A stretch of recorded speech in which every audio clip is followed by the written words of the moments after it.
So most of you are aware of the predecessor of this video, the day that Minecraft died, and a lot of you have left some very constructive comments and responses to that video. So I felt it necessary to make this video because I don't think that the decline of Minecraft is really a permanent issue. I think that there are multiple things that can be fixed either immediately that could make the game have sort of a revival, or over time to help slowly bring people back into the game. First off, they need to simplify the game, okay? A lot of you have cited the 1.9 update as a primary reason of you quitting the game due to the combat being changed around. The game basically added shields and dual wielding, and it made the game worse. Fighting in the game was less fun due to all the unnecessary features added into it. It was just more clunky to play, and it was also a key example of an update that helped make the game worse, not better. On top of this, they are constantly adding new things into the game that just don't need to be added, and one of those things about older Minecraft that made it enjoyable was that it was simple. The game wasn't hard to learn, and there wasn't much in its own way, and that isn't the case now, okay? But if they removed this combat system, and they removed some of the pointless blocks and other items that they've added over time and made the game more simple,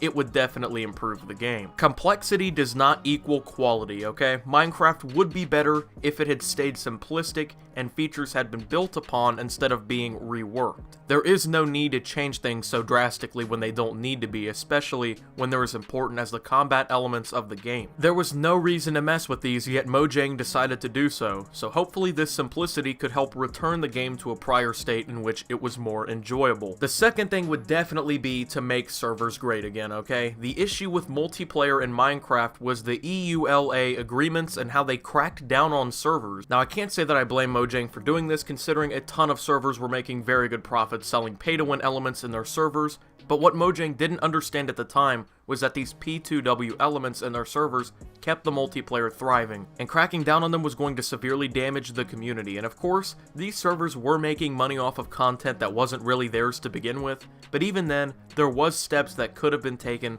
to avoid destroying most major servers or altering them to the point that people didn't want to come back. They could have implemented a licensing system where servers could become official Mojang licensed servers and sold things through them, and that could have cut some of the profit back to Mojang or something along these lines. By doing that, Mojang is profiting off of major servers selling items to a thriving online community, and these servers now have the income to keep their servers going and keep updating it with new content. Consumers get their content and keep playing, and everyone wins in some way in the system like this. Instead, a lot of the major servers are dying off or are already dead, and a lot of fun game modes basically cease to exist. Minecraft servers are now plagued with Realms, which is a private server thing for a few people to play on that is paid monthly through Mojang. By doing this, it also helped eliminate people's desires to go on servers. The way a lot of people have seen it now, it's, why go into a server with 3 friends and have to deal with hundreds of other people and spend a bunch of money in there when you can buy a membership and have a private server through Mojang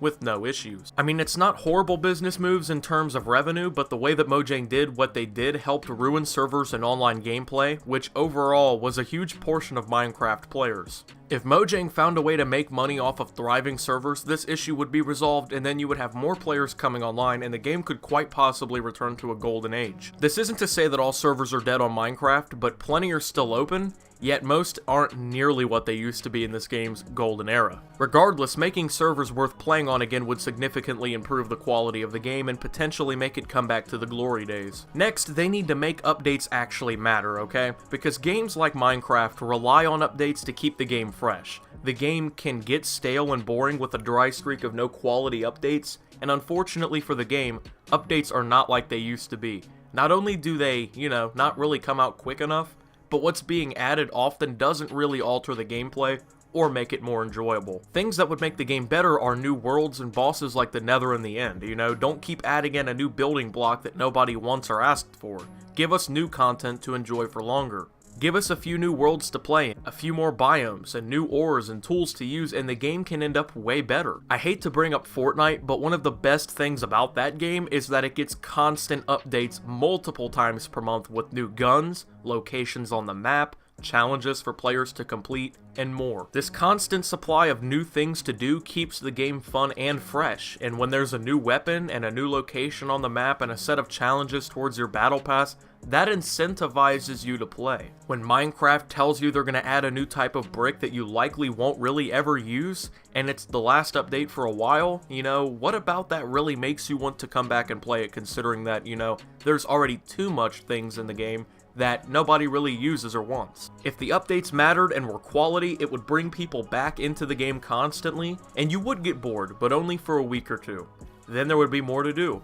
And I'm not asking them to create a whole new world like the Nether once per month, but maybe a few more to mess around with and be every like 6 months or so, maybe even a year, wouldn't be too awful. You can go wrong about adding things into a game, but not when those things are quality updates and make players excited to play your game. I've noticed that there's a lot of updates for Minecraft over the years that didn't even make me want to revisit the game, and that's not good. Next, interaction with the community, okay? Because there have been multiple times before where Minecraft has allowed fan input to shape the game, but I feel like there could be more to do this. Minecon and all of that's cool, but it allows the fans to directly interact with the game in a much more meaningful way. But maybe do something in which fans can constantly suggest and vote on new items to add into the game. And I don't mean like a Twitter poll, I mean something directly in the game. And I don't mean, you know, once every few months they do this. I'm talking about once a week or so, you add in a new block or a new ore or a new type of tool, something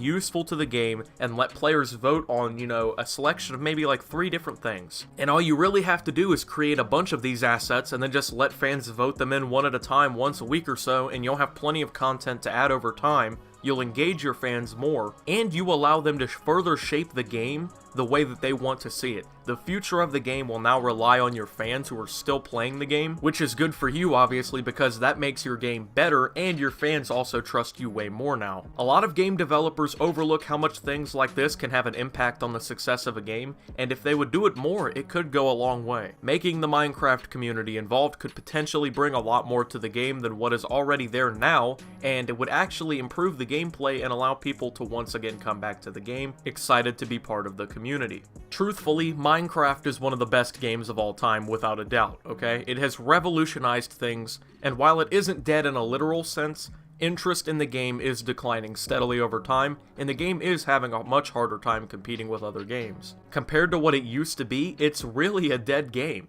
But things like what I listed could revive it.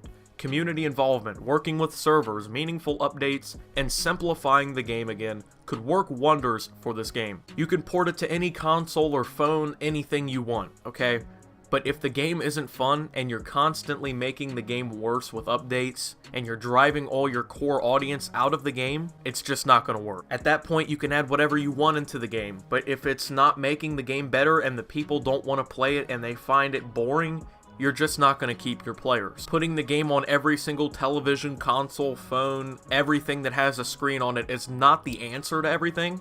It does help, obviously, it introduces the game to new people, but when you're quickly losing your core audience who has stuck with the game for years, you're not really doing things right. Maybe it would have a second golden age if these things happen. Hopefully we see Minecraft have a little bit of a resurgence because I enjoy playing the game, not really for the servers and things like that, but I do enjoy creating in it. It's fun to play just to build things with some of your friends, or at least it used to be because it's really not that fun anymore now that the servers are dying off. There's a bunch of monotonous things in the game that just kind of bore you a little bit, and the core audience is just completely leaving the game for better pastures. Anyways, this was my 25,000 subscriber special. I had been planning this video since we hit 20,000 subscribers, which was only a few days ago. I read a lot of your comments and I tried to weave what the community had to say into this video to my own opinions and what I thought could fix the game. Not only to show you guys that I do listen to you, but because if people all work together on an issue and find out what's actually wrong, maybe they'll listen and things will get fixed. I want to give you all a huge thank you for hitting this milestone and all of the milestones that we've hit in the past. I'm really humbled by the support from you guys over, you know, the first part of this little mini series, if you want to call it that. I hope that I was able to bridge the issues that I saw with yours, and hopefully you enjoyed this video. If you did, make sure to leave a like on it and subscribe if you're new. We're officially officially on the road to 50,000 subscribers. Now, at the time of this recording, we're at like 27,000 because the channel was just growing so well over the last couple days, but I tried to have this video done by 25k, I just couldn't do it. So, I hope you guys aren't too mad about that. I hope you guys did enjoy this video. Anyways, make sure to follow me on Twitter, and until my next video, guys, this is Optimus, saying thank you for 25,000 subscribers, signing out.